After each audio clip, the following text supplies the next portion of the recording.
Hey guys, Ryan G. Wright with DoHardMoney.com coming to you with a Just Ask Ryan question of the day. And today's question is an FHA 203K a good introductory investment?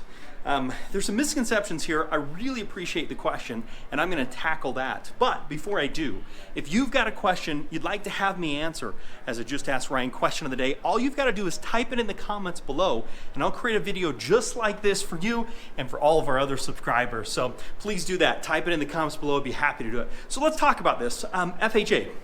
The whole point of FHA is to help with home ownership. So it's a pseudo-government program that's helping people get into ownership with little to no money down. That's the whole thing. So FHA is requiring 3% to 3.5% as a down payment.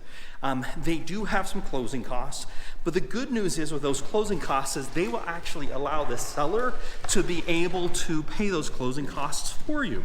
So that's the great news on that is you can go to the seller and say, hey seller, let me increase the price. So maybe you're buying the property for $100,000. You can say, I'll buy it for $103,000 and I'll have you pay my closing costs of $3,000.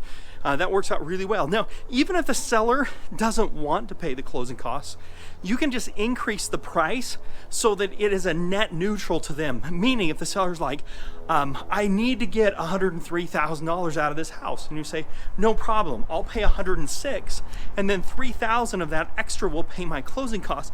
You're still getting the net that you're supposed to. I've ran into a few sellers that were just so confused, like, I don't want to pay somebody else's closing costs. And the whole idea is like, don't worry about it. Whether you pay it or don't, just make sure you get what you need. Because what it allows to do with an FHA type loan is the seller can pay the closing costs, but they can do that by increasing the price as long as the appraisal comes in for that amount. And when we're talking, 3%, that typically isn't a thing that can kill an appraisal in most cases. But see, the whole thing about the FHA is to help homeowners, right? Help homeowners get in homes with very little money, because prior to that, you had to put 20% down anytime you're going to buy a home. But what FHA loans are not is for investors. So the loophole to all this is you can get an FHA loan for a duplex, threeplex, and fourplex as long as you're living in one of those units. So that's kind of the loophole, because anything a fourplex or under is considered single family. And if you're living in the property as your primary residence, then it's considered, you can qualify for an FHA loan. So that's the cool little loophole here. What the 203K is the 203K is getting you money to actually do repairs on the property. Now, I'll warn you, these loans are really hard to get. They can take months to go through. They're very difficult to process. Not a lot of lenders like to do them. So they're harder to get, but they're out there and you can definitely make it happen. But you've just got to be aware of some of the challenges around it, because most lenders don't like to do them. There are some, so if you are going to do it, go to somebody that specializes in 203K loans. But you're not going to be able to use these properties for fix and flips. This 203K loan is for you to buy a property you're going to live in, renovate the property, and then live in that property. So the best thing if you're wanting to use 203K for an investment, FHA 203K loan for an investment, is to buy a plex. Buy a fourplex, get a 203K loan. You'll have very little money down. The seller can pay your closing costs, and FHA will give you the money to also do the repairs. That can be a fantastic investment opportunity for somebody, for the right person. But it may not work for everybody, and it's definitely not going to work for your fix and flips, which is where hard money comes into play. I've also had some people looking at 203K loans that it was such a pain in the butt. They just went ahead and got hard money to close, because that can happen really quick, where FHA 203K loans can take forever and have tons of underwriting. The other thing on your 203K loans, you are going to have to credit qualify. You're going to have to have good credit. You're going to have a good job. You're going to have good income. Those types of things don't go away. It is a traditional loan, so don't be confused about this. The FHA 203K is just like any other loan. It's a traditional loan that's out there. You've got to credit qualify. It's an FHA loan. You've got to put the money down. You've got to have a good job history.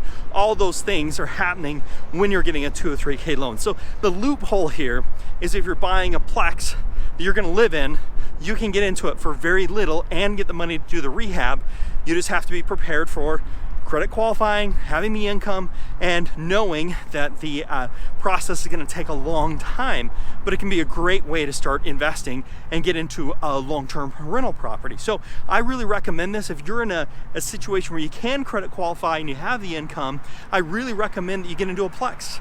My first property I bought was very similar. I didn't get a 203K loan, but I bought a duplex.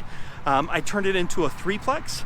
And with turning into the threeplex, I lived in one part of it. I rented the other and rented the basement. I lived there for a couple of years before I sold that.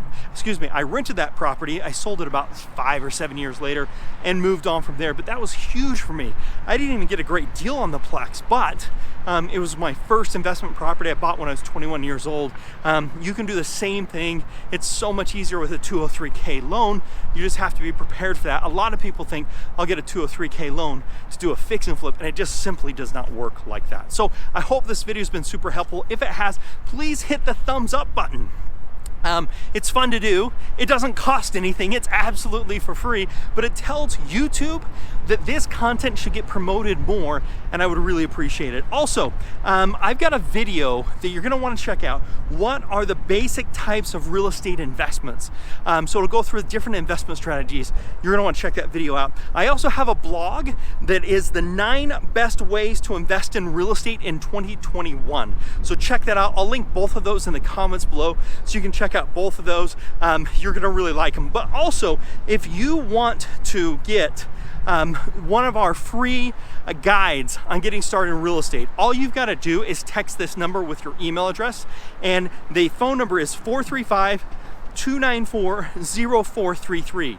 Again, 435-294-0433, and just put in there your email address. You don't have to say a bunch of stuff. Just put your email, that's it, and then it'll automatically, our system will send you a guide to getting started in real estate investing. So otherwise, make it a very profitable day, and bye for now.